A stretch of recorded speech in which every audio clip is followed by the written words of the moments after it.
Hello? Can you hear me? We started, I think. Let's see. It looks like we started. Okay, maybe. Oh, maybe we started. Does anyone can someone say whether they can hear us? Someone okay. Sounds like we're live. Okay. We're live. No, we're not, but someday. Especially if we can get a guest. That is something that you hear all too often. Not so much on the Quaggling Sand podcast, but if I were a live stream YouTuber, which I could be,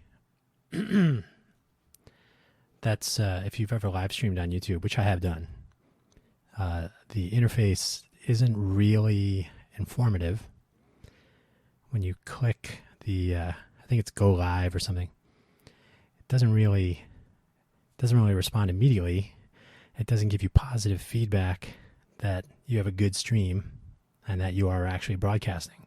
So you could start broadcasting before you get the indication, and then you're never really sure if your audio is in sync with your video, if you have lip sync issues. Maybe there'll be echo, maybe you're could be anything.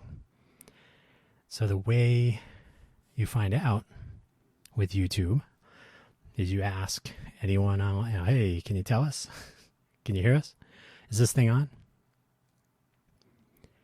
And so the topic of today's episode is instrumentation. We live in the 21st century. We are surrounded at all times and at all sides. Or is it on all sides at all times? I think that's from Golden Child, by technology. And yet, what it's telling us is, or not telling us, is so often, it so often gets in the way.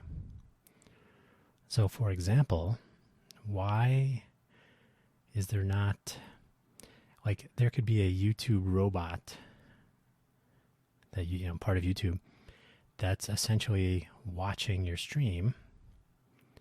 But I'm anthropomorphizing it, but it knows what the inputs are, right? It's capturing, I don't know if they use RTSP, but they're capturing your audio and your video, right? And especially if you could do some sort of, I don't know if a clapper would work, but you should be able to measure the phase change between the input stream and the output stream, and you would know if your video is lagging, so your lip sync issues become apparent, or if you're dropping frames, or you should be able to tell if you have if you have an audio signal. You should be able to tell if you are suffering from allergies, as I am, as I always am, apparently. So the YouTube robot viewer, if you will, should be a feedback loop that tells the content creator, the streamer, that their stream is healthy. I mean, they give some indication. I think they tell you if you're dropping frames or if your data rate is exceeding some limit. But they could give you a better quality assessment, I think, in my opinion. Although you can also rely on your live stream viewers, and they will tell you. In Vegas, from where this show emanates, there are a few YouTubers who go, say, down on the Strip or tourist spots, and they do live streams. They wander around in the crowd, and as is so often the case, it's 2021 or so. And every person around you has a phone or two in their pocket, or some one or more devices that are using the local mobile data network, and shared. So if you're in a room by yourself and you're making a connection, I say room, so let's say you're using a Wi-Fi router, it's pretty much you using the bandwidth. Maybe whoever else is somehow sharing your router with you. But if you're in a crowd of people on a cell network, especially if it's pushing 3 miles away, give or take. I don't know what the 5G layout is in Vegas at all, but you're sharing a tower, and it's going to get full, and you're going to start dropping frames. And so you'll frequently see people, the streamers on the strip, not only are they asking frequently, how are we still, does the picture look good? Is it blurry? You'll start getting compression artifacting. If you're dropping partial frames, you'll start dropping frames. You may lose video completely. Audio is like a tiny fraction of the bandwidth, so an audio stream would be much easier. But you got people doing 1080. Some probably try to do a 4K stream, but I don't see that happening in a crowd. So, and then sometimes we'll do a handoff to a Wi-Fi access point if a hotel or resort that they're visiting. If they wander into the casino and not shoot video of the casino floor, of course. So there's all these changing variables in the scenario trying to produce a live stream, and the live streamer is not really told what's going on. I think that could be better. At the other end of the spectrum, you have anyone who's doing anything with cloud applications, debugging, development in general. If you have users, especially if you're in the Google, Facebook, Amazon cabal, you're capturing more data per second per person than ever thought possible. And they can draw any picture they want of anybody. Location. I used to say they need location-based services, but how about velocity-based services? Right? Clearly, they, capital T, they know where people are. They know where they're going. They know statistically where they're going. Right? Like, every Thursday you go here. You're probably going there again. So the instrumentation at that end of the spectrum is intense. And, thanks to recent revelations about the Pegasus from NSO, there may be even more data than that. So I find it interesting. The casual, clearly, Google, Apple, and then since they're the ones, selling you phones, Samsung, Huawei, whoever, right? You're getting the phone, and then you're using an Amazon application, a Facebook set of applications. So everybody's got access to some or all of you. But the casual person, not so much. I mentioned the live stream stuff. How often have you you have a package coming? It's en route.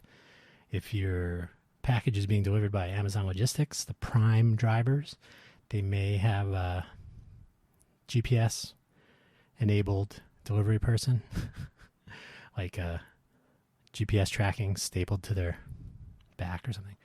And I'm creating a mental image of cruelty by Amazon. Mission accomplished, Bezos. Anyway, so you can sometimes track your package, and you're 2 stops away. And I myself have seen that work, and I've seen it not work. I've seen it. Your package is on the way. They're 2 stops away. It's been delayed. You'll get it tomorrow. Then no notification. Then it appears at the door. That kind of stuff. So the instrumentation is not completely reliable. Should we rely on it? There's a built-in sort of error tolerance for things like weather reporting. If local weather reports, forecasts, especially forecasts, because those have a you can't really go out too far in the future with any inkling of accuracy. But if your weather person was reporting the weather and they were a little bit off, that's close enough. Or, hey, okay, it didn't rain. You said it was going to rain. It did rain. You said it wasn't. People get a little frustrated, then they move on. Imagine if sports scores are reported in the same way. Or election results, I guess. That's apropos. So there's this weird sensibility when it comes to, what we're seeing and what we're being told. And we have these devices in our pockets that are certainly collecting data. Maybe we're using them to make content. I'm recording this podcast right now, and I can see essentially a time domain amplitude, right? So I'm seeing it's not a sine wave, it's more of a bar graph that's moving in time. If you use Zencastr, it's like a sine wave. It's an audio wave, and that's somewhat useful. But why not a VU meter with readings from all of the people on the show, on the episode? All of your guests should, everybody's mic sound level should appear to a host, say, and with maybe an adjustable gain on each, so that you can try to get everybody around the same volume level. Now, Zencastr gives you tracks per person, so that's useful. But if you're live streaming, how do you know? Just like the YouTube scenario, how do you know that you can hear me, that I can hear you, that we're not dropping, that we're not getting artifacts, that we're not... There used to be, when audio would drop, you'd get the robot sounds, like, hi, how are you doing? That kind of stuff. That was a bad impression, but so how do we know what's going on? It seems like technology today should be able to tackle that. So, but that figures into some of the projects I'm working on, which is the main focus of the show. What are we working on? What kind of stuff do we have going on? I say we because someday there will be another person or 2 or 10 joining in the conversation. If you're listening to this, okay, you can think about what you're working on and maybe you want to chat about it. And sometimes if you want to have a conversation in a constructive manner, I will give an opinion, or we can ask for opinions from others. You can promote what you're working on. Maybe you just want to talk about the thing you're launching. I've done that a few times. But anyway, so a couple of the things I'm working on. One of them is in a weird state. So you're going to hear about it right now.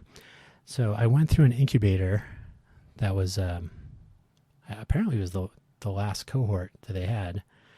It was in I think it was like now, sort of like now time frame through October, like second half of October of 2020. It was a virtual, as in Zoom meetings, accelerator, really. Either way, put on by my college because it was virtual.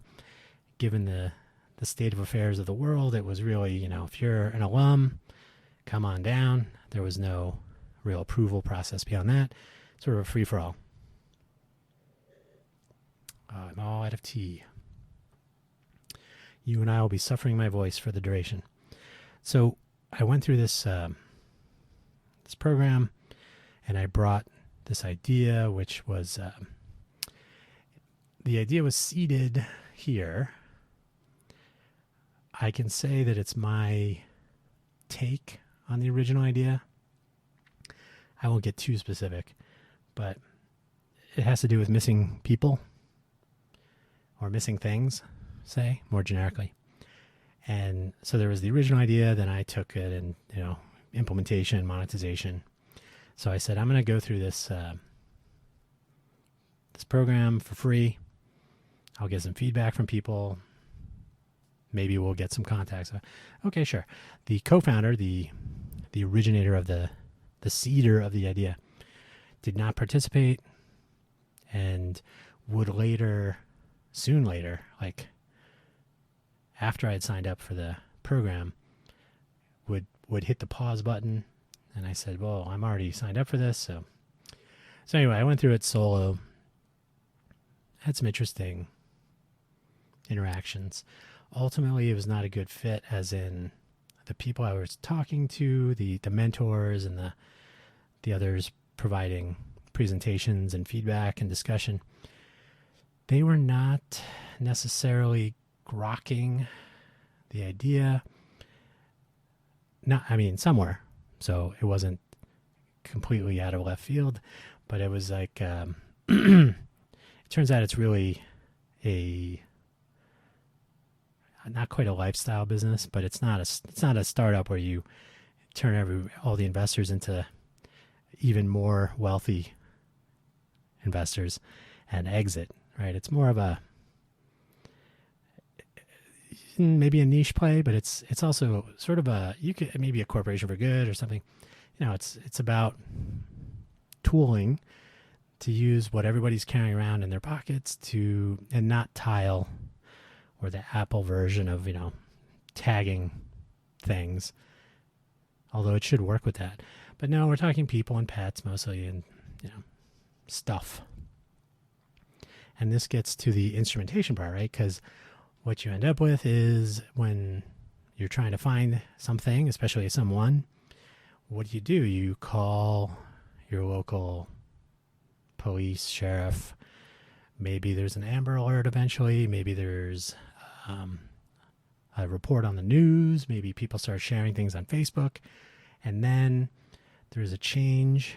The person is found. The person is, for better or worse, found. Maybe the pet is found. But, pets are a good one because people tend to put up signage, and then you see those signs for months, but there's no feedback. So the person who sees the sign, if they're a dog owner especially, or a cat owner, or pet owner in general, they may have a certain emotional attachment to the notion of a missing pet. So they'll take that image. Maybe they'll take a picture of a flyer that's on a light pole or something.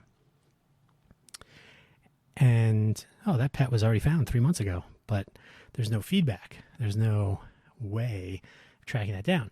And unless you call, often there's a phone number, but I've seen 2 or 3 different posters in the last, I'm going to say 3 days, with phone number, picture, brief description, no date.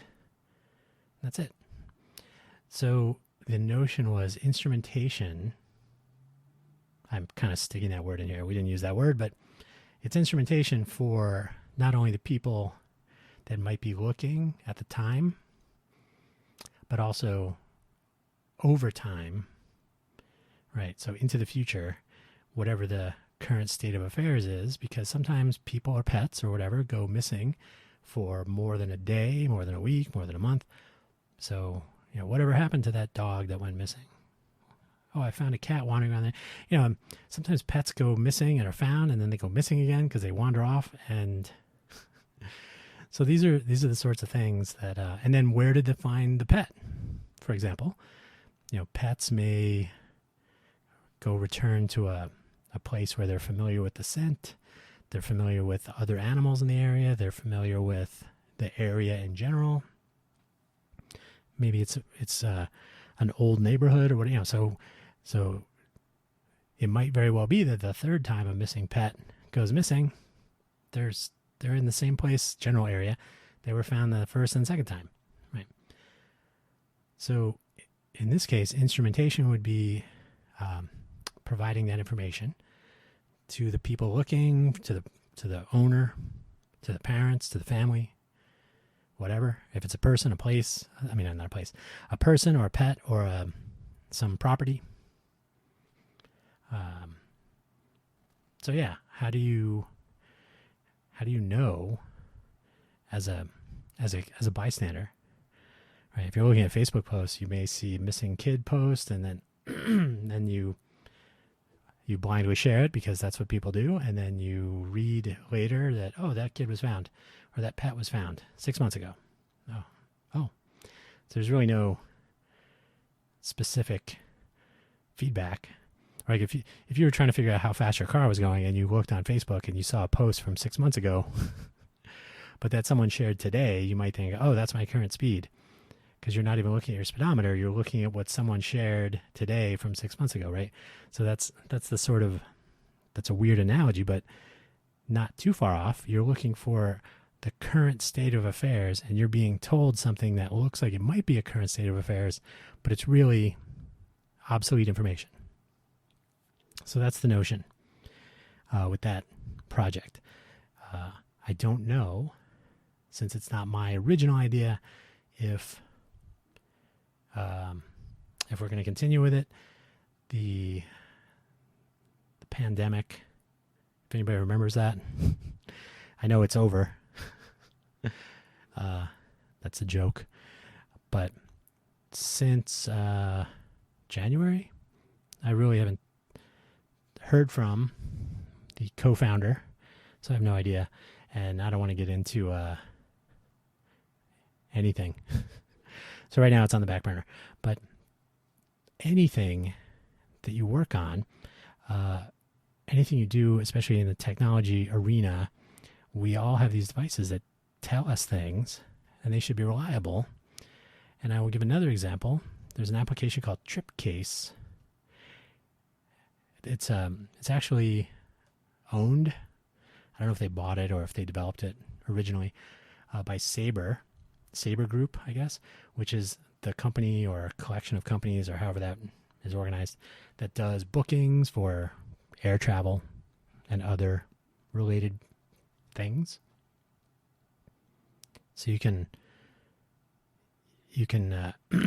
forward your confirmation email, for example, to Tripcase, and they will say, oh, an email from known email address, parse it, and then add it to an itinerary. And then if someone is following you, or you can share the itinerary with someone and they can follow your itinerary. So it's very nice for, pick me up at the airport kind of stuff.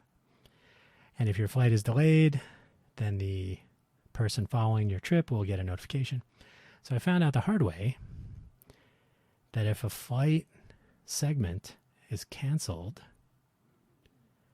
then, and you rebook it, and you get a new confirmation email with a changed itinerary, even though it's the same confirmation number, if you forward that to Tripcase, you initially don't see, nothing appears to happen. And then the person following the trip doesn't see the new change either, which is very disconcerting because that's supposed to be happening. So in my case, I said, okay, well, I'll delete the original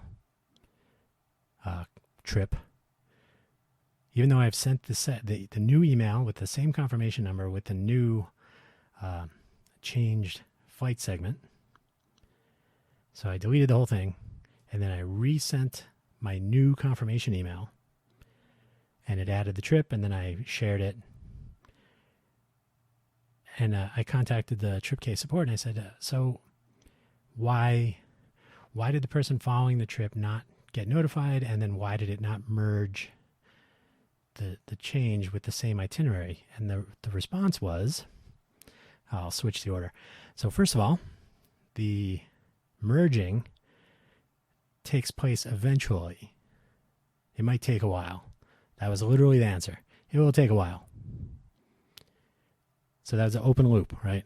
I don't know that that's happening. I only know that I did what I thought I'm supposed to do, and I know it says it will merge changes, but it doesn't say it might take a while. It just says, So when you send the email on a new itinerary, it appears in your Tripcase, I guess. It's visible immediately, and you'll get a confirmation email a new trip has been added. So right away they've broken their own feedback loop because what I'm seeing on the initial submission and then what I'm seeing on the follow-up submission with corrections is very different. So that led me to delete and resubmit, which was fine.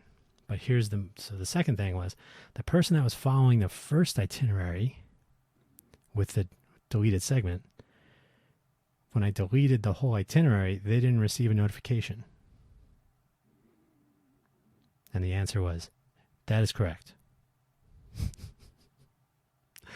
So I said, well, how does that what does that even mean? The person following you will receive notifications sometimes of some changes, but not all changes. And if you delete your trip entirely, they will not know. That seems like something you'd want them to know. And because the trip case application doesn't tell you things like, we have received a new trip itinerary for an existing confirmation number, which basically is the trip or the itinerary ID, right? So any segments, anything that's contained associated with that itinerary, with that confirmation number, presumably will be merged, and that's fine. You can assume that. It may not be true, or it may be true later, but you don't know that because there's no feedback. And then there should be, ideally, and I did express this, if I have people following my trip, I should know when they're being notified of things. And unfortunately, I'm going to guess that the first tier thinking would be, we'll log notifications, but we won't log not notifications, right? So if I make a change to an existing itinerary, the person following the itinerary will see the change, and I should see in a log, right? Notification sent to person for change, segment change, whatever. What would be nice is if it said itinerary deleted, no notification sent. Right? That would be probably a lot to ask. But that still seems like it would make sense because there are people following a trip in their universe. So the trip has followers. If the trip is deleted, it is not necessarily intuitive that nobody ever knows that. So it seems like a simple thing, but the problem you run into is you don't know that they don't know. And if you're assuming that, clearly you can just call the person, text, whatever. We have 25 different ways to reach anybody on the planet at this point. But if you are assuming that the tools that you are using are going to work, are going to function in a consistent way, and they do not, then we run into trouble. Another example, which is not quite as tech, we did not have a coagulating sand for the previous week for what I guess would have been the 13th of July. So last week, a week ago. If that's Tuesday, the Monday morning, I live in an apartment complex. It is where the show is being produced week over week. It is where I am right this moment. And I had received in June an invitation to renew the lease. I've lived here for 8 years. So I, in hand, have a piece of paper with dates and dollar amounts and expiration dates, August 25th, I think. And if you don't choose to renew by then you can go month to month. And, September, I've lived here 8 years on September 8th, I think it was. 6 or 8. So that's what I have in hand. Offer to renew. I have until August 25th. There we go. So on July 12th, I think, Yeah. July 12th, Monday. Monday morning, first thing, I walk over to the office. I hand them the paper. Say, I just wanted to take care of this now. The person gives me a weird look. First he says, go get the paperwork. Then he gives this computer screen another look. Then he goes into the leasing manager's office. She comes out and says, oh, you will not be, or we will not be renewing your lease. You should have already received a notice of a no cause, was it 60-day no cause notice to quit, which is a non-renewal notification. And it's just basically, yeah, we're not going to renew your lease. That's all. No reason. So clearly I was like, that's strange. The bottom line, well, just like you can leave and not renew your lease, we are not renewing your lease. That's it. It's a little cold. I mentioned I'm here for 8 years. That's yeah. So the take home there, this particular complex uses, I think it's Entrata, which is I think it's a not uncommon apartment life management portal. Pay your rent, file maintenance requests, notifications, things like this. So they don't send anything about this electronically. So that later that day, I got a notification, unsigned, undated, stuck in my door, and then I received a mailed, U.S. mail copy later in the week. But these are all effective because it's 60 days. It would have had to be the 9th, I guess, if it's September 8th. So yeah. So there you go. So we have various pieces of technology that I can certainly pay the rent and file a request to have my dishwasher fixed or whatever. I can receive I receive, rental payment reminders, pay your rent. So I have 90 notification messages in this portal that are also emailed to me. Not a single one concerning lease renewal or a notification that I will not be renewed. And this becomes an issue for two reasons. One, I didn't receive the door notice, but the door notice shouldn't be considered official. I didn't receive the paper copy via U.S. mail for 1 week. So had I not walked into the office on the 12th, I don't know if I would have known about this until, I think I got the notice on Friday. So, we'll say 5 days later. So 17th. So that's sort of a problem. But the bigger problem, suppose, the pandemic is over. Right? We'll get into that in a second.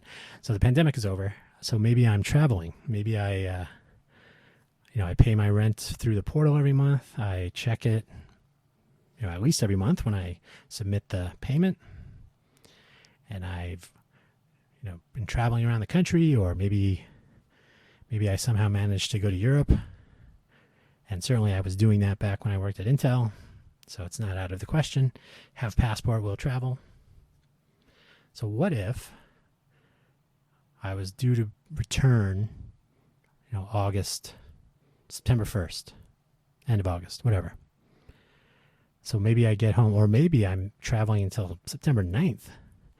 Maybe I get home and I have a lock on my door or a tape or whatever, however they're going to, claim. The notice says something to the effect that if you're not out by then we take possession of your possessions, and then you're tough tooties. So I never would have known. I would have been completely unaware of this and been surprised, because even though I'm checking the instruments, which are the renter portal, and I can see my tenant notifications, but none of them are, hey, you're going to be moving or else. So the good news is, because I happened, dumb luck, because I happened to go to the office on that day, on the 12th, and find this out. And I don't know, I have no idea if they stuck something in my door because the wind or whatever could have taken it. Who knows? Who knows? So that was, say, we'll call it 10 a.m. July 12th. So luckily, I was able to, I came home a little frustrated. And then what are you going to do? You're going to check online. You're going to see we have all this technology around us. Okay, let me get a rundown of what's available. Because apparently I'm moving. Luckily, I have 60 days, though. As you may or may not know, I may have mentioned it here before, I had a house fire when I lived in Sunnyvale, California, April 8th, 2013. I fell asleep on my couch, luckily, fully clothed. That's important. I had just come home. It was probably like 1:30 in the morning. Laid down on the couch. I was catching up on emails or whatever on my phone. Dozed off. Banging on the windows. Crowd noise outside. And I said, what the hell's going on? So I went to the other side of the house. It was a duplex, but so other side of the house, to go out through like the garage door at the back of the garage. And there was a wall of fire. That was exciting. So the take home is I've left a home in 60 seconds. I can certainly pack up and leave in 60 days. That's not nearly as exciting. But anyway, so got to find a new place. So, the other place that I was thinking about moving into 8 years ago has 2 places available, 2 spots, 1 bedroom, 2 bedroom. So walking distance, nice. I walked over there, walked into the leasing office, waited. Luckily, the other people that were chatting about whatever, were not looking at that 1 bedroom.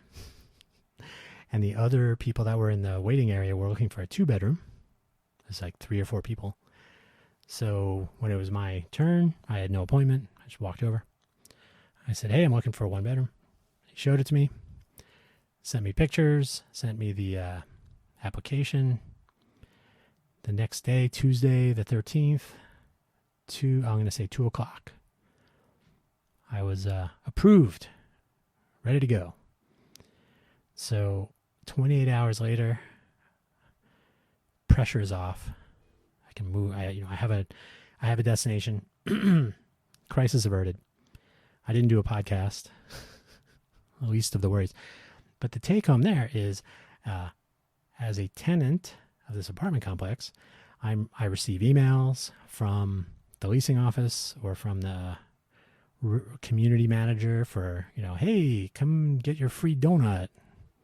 Come and free present wrapping, whatever. They have little community building events every month.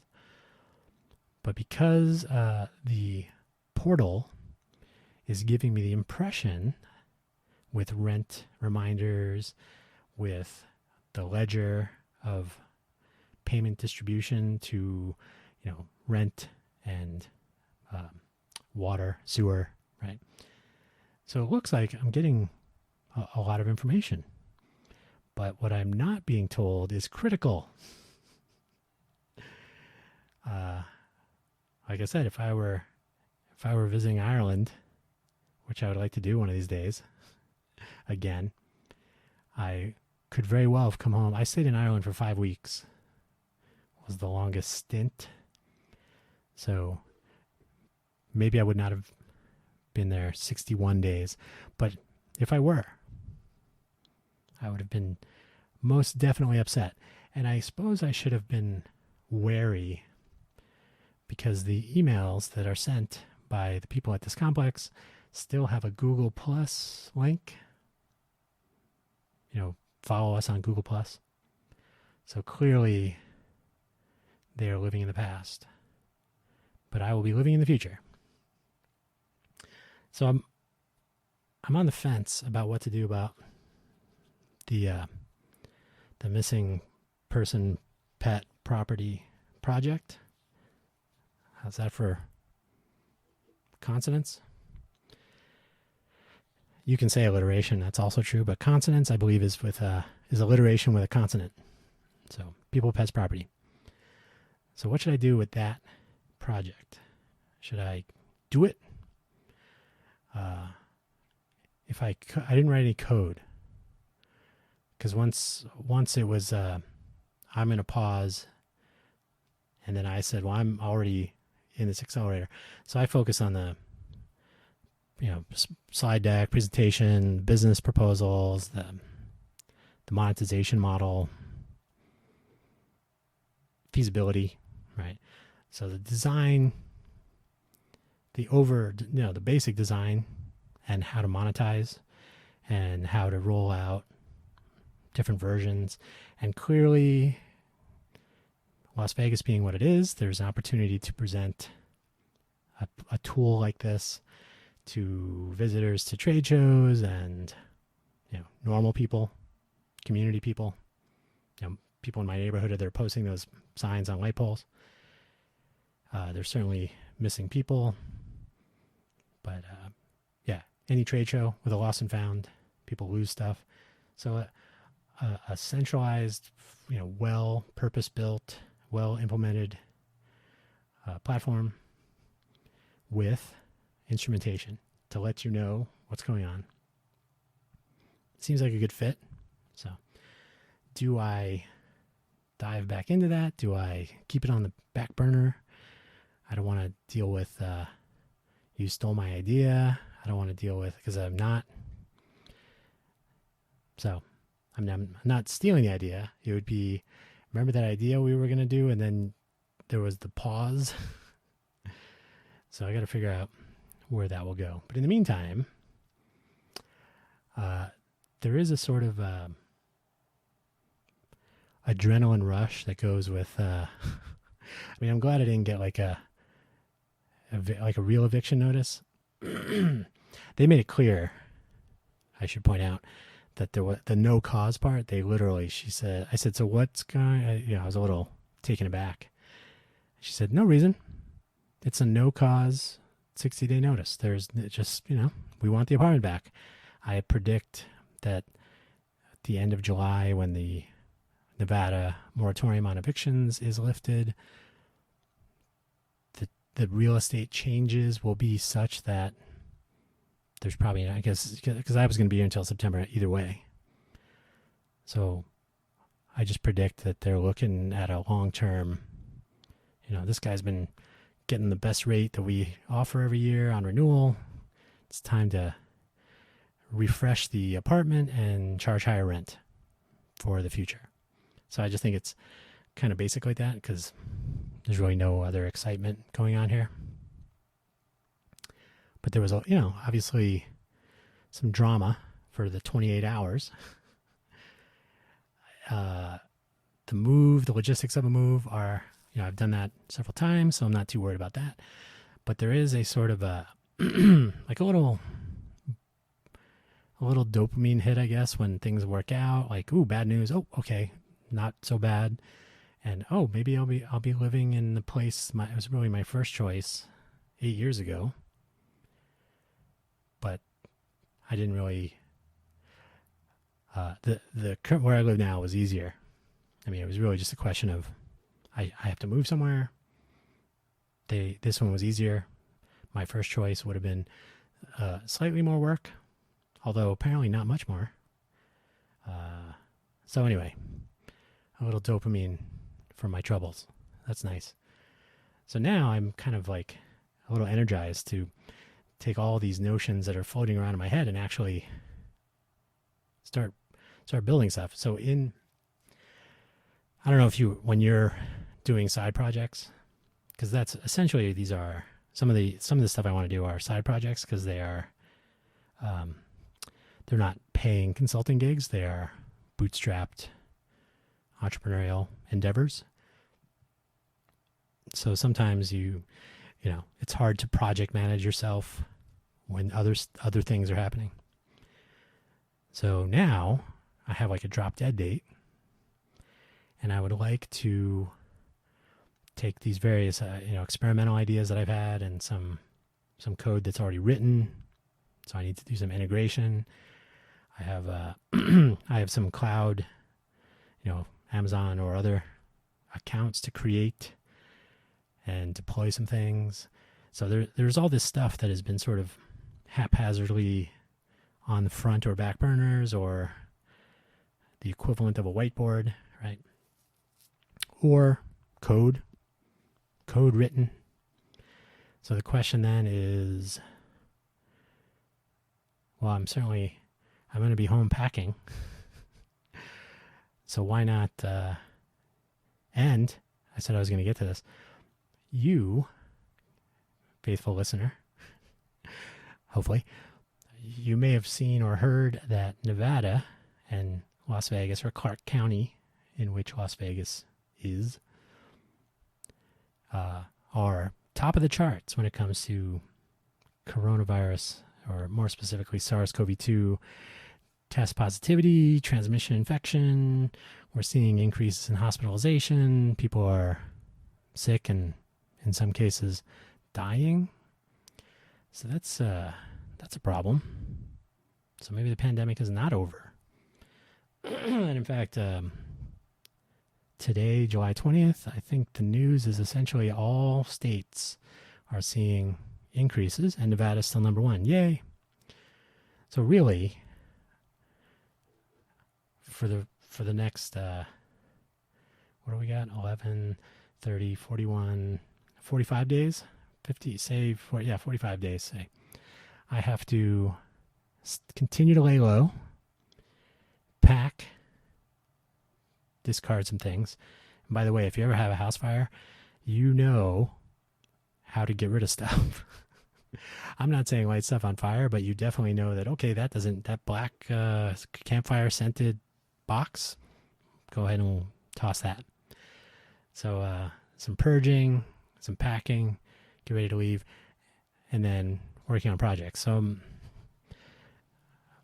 taking the optimistic stance on this this non-voluntary relocation, but it appears that things will work out. Pretty stoked about the new place. It's actually, let's see, it's 60% of the distance to the gym walking. So what is that, a 30% savings? Give or take, something like that. Closer to the grocery store, so a lot of nice things, a lot of upsides. So I'm hoping to take that positivity and all the excitement that will come with packing up all my possessions. Again, I'm not a fan of moving, but I'm also not a fan of being evicted with the sheriff showing up. So before the final day of this period, move it out. In the meantime, I think I've already mentioned some of these projects. Some of them are Can't Have, Nookie Map, the food truck stuff. I just was talking about a somewhat related thing on the FFS Talk podcast that I also do about sharing good data. So news reporting and tracking of the lineage of information and data, and whether it's true or not, I guess. And in light of the current, I read that 20% of people think that there are microchips in vaccine. 20% of non-vaccinated people think that there really are microchips in your vaccination syringe. That's not good. So there are some of those that are a little bit more forward-looking and esoteric, but certainly Can't Have, which I think is a cool idea. Nookie Map, which I think is kind of a fun idea, and I think I've mentioned this before. That was when I first got my Android 1, and I had my the first iteration of the Android SDK on my laptop. The first thing, once I got buildable, the first thing I tried to build was Nookie Map as a mobile application using location and maps and filling out a form, submitting data to a database, all that stuff. So nowadays, sorry, one of my smart speaker devices made a little noise. For some reason, they think I'm talking to them all the time. Not true. Anyway, so Nookie Map was one of my first, if not my first, mobile application idea. It was for fun, and it still is for fun. But, I mean, why not? So mobile vendor stuff, obviously, that's been sitting on the back burner for too long. That's a whole nother story about trying to form a nonprofit owners association for the ragtag mobile vendor community that exists here in Nevada, or at least in Clark County. And then I really, really, really want to do, I have this project called FriendVen, which is almost literally exactly as it sounds. Venn diagram, friend, intersection of things, interests, ideas, whatever. So a concept about sharing data, maybe sharing good data. And then on top of all that, I really, really, really need to launch primary source of truth websites for Hugo Floss, for FFS Talk, and for Quaggling Sand. That's this show you're listening to now.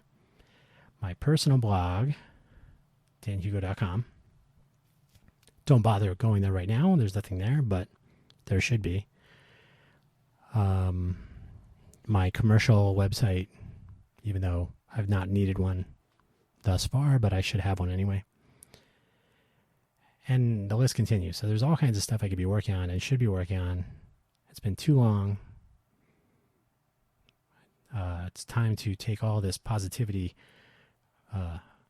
having thwarted the whatever the reasoning was behind it, and the notice is fine. The way it was delivered and the chill in the air on my receiving the news was not so pleasant.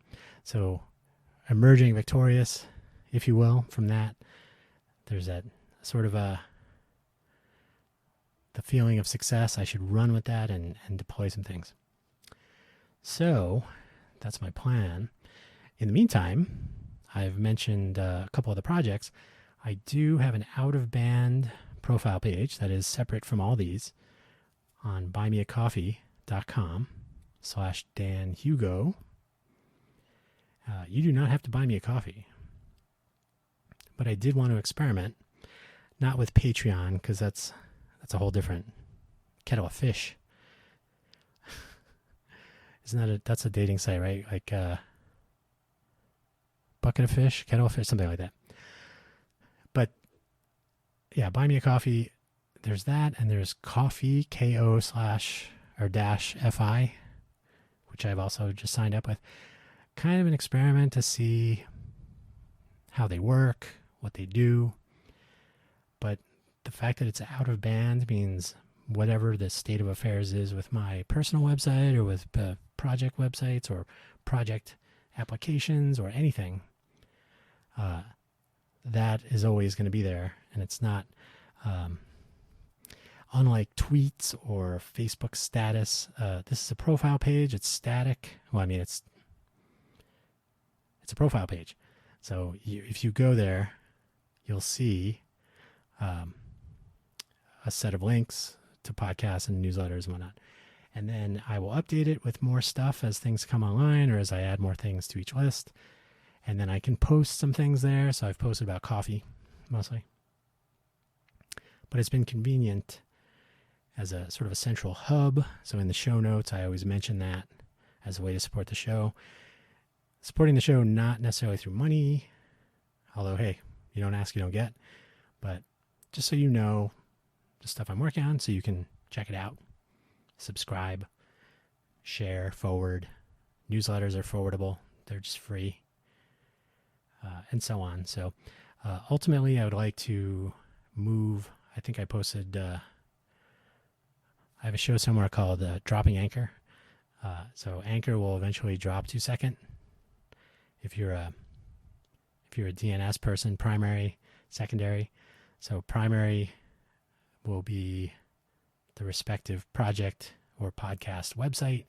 Secondary will be Anchor or Substack or Review or whatever.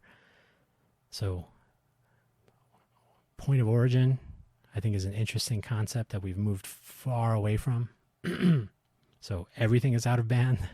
Everything's Twitter, Instagram, Facebook, WhatsApp, blah, blah, blah. So self-hosting, trying some ideas out. And links will be on that profile page. And posts will be about coffee and changes to the profile page. And you can subscribe.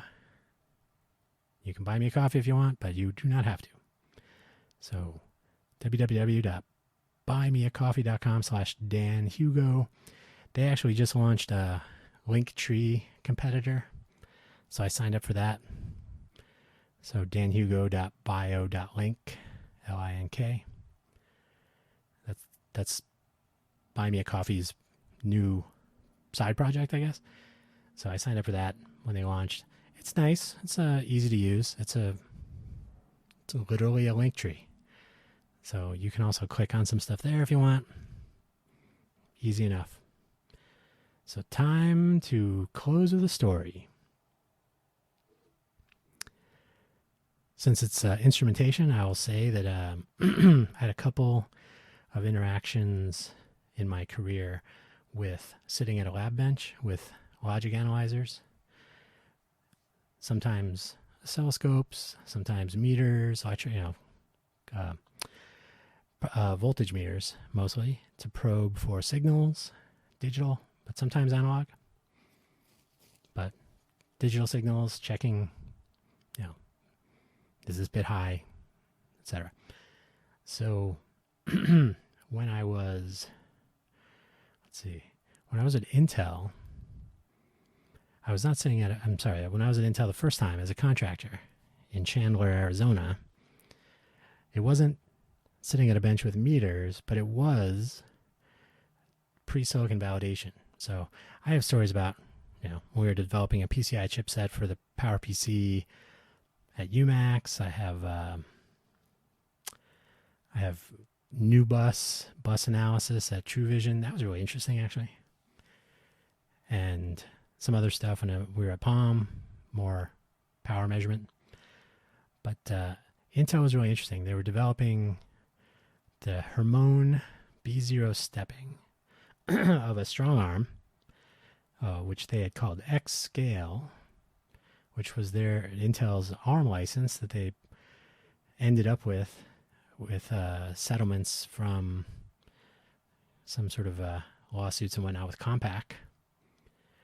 So Digital Equipment Corporation, a very interesting company in my opinion. I have an Alpha somewhere. That was a good product name too, Alpha. So the Alpha people had taken the ARM design and they applied everything they learned from building the Alpha, which was at the time like twice as fast as anything, right? I think it was 400 megahertz, 21264, which I have somewhere. I think it was at 400 megahertz when the Pentium Pro was at 200 megahertz, and it was blazing fast RISC and all this, cool stuff. So the strong arm, which we were using in the Newton when I worked in the Newton group, the Message Pad 2000 strong arm, was pretty cool. So Intel had a X Scale, and the Hermon B0 stepping was pre-silicon. So I was in the pre-silicon validation group, and they had who made these things? Synopsys, I should know that. They were just huge, like big, giant commercial washing machines. And they were emulating the chip design in software, basically. And we had a big probe board exposing a bunch of IOs. So we attach probes to all the signals that were coming out of the part, but the part itself was completely, I guess, simulated on this giant fixture that I guess you would drop in your, I don't know if it was VRML, but you drop in your design and it would simulate it at the gate level, as in, and this was fascinating to me, and this is why instrumentation is can be very cool. So we could watch code running inside this design, and you could zoom in to watch logic gates going high, low, and all that, and to the extent that there were logic gates. So some of the, I'm not sure if it modeled all components down to Thevenin equivalents, but certainly you could definitely, because we definitely did this, you could watch signal levels, ones and zeros on buses, and gates, enables, blocks, getting data, transforming. And so we could watch our code running on this thing, granted at like 0% of real-time speed, but it was probably one of the most nerdy, fascinating things I've done in my career, was to actually watch code running on a microprocessor ARM well below real time at the, I'll say gate level, but it was probably not universally. Smart speaker, stop. Echo, stop. It's ridiculous. That's a whole nother thing for another time, is that these smart speakers need to be actually smart. Anyway, so that was one of the most interesting things I've done in my career. I've done a lot of interesting things, and more stories will hopefully get that point across. But that was one of the most interesting things, from a deep roll your sleeves up and really see how the technology you're working with really works. That was really fascinating. And I learned a lot about how things can fall through the cracks, and that's maybe a whole different episode of this show, because those were shared resources, and people could make non-idempotent changes to them that would affect other people running validation. So if somebody changed something and you came after them, but they didn't tell you they changed it and you didn't know they changed it, then you're, whoa, wait, this is not working. So this was amazing to me, and I see it time and time again. And it's arguably another instrumentation breakdown, because you don't know the state of the thing you're using. So nobody sent me a message that said, I have changed the configuration, just like the trip case scenario. But that's another story for another time. I have a few of those across different project/companies, and it's they're good learning experiences, except for the fact that they are affecting actual product schedules and people's day-to-day work. So not always great. Anyway, I don't know if my voice is going to last much longer, so I will wrap it up. Please do support the show. Check out the buymeacoffee.com/DanHugo page for links. You can get the show notes for quagglingsand.substack.com, a link to each episode, one show notes newsletter issue per episode, link to the episode on Anchor contained within. So eventually this will all transition to quagglingsand.com, ffstalk.com, hugofloss.co, danhugo.com, reallycool.com. So why am I spending my time talking to myself? I should be getting back to work. So you do the same. We'll catch you next week, and subscribe to the Quagglingsand weekend newsletter on review. There's a link to it in the show notes. Go figure. Thank you for listening. We'll catch you later.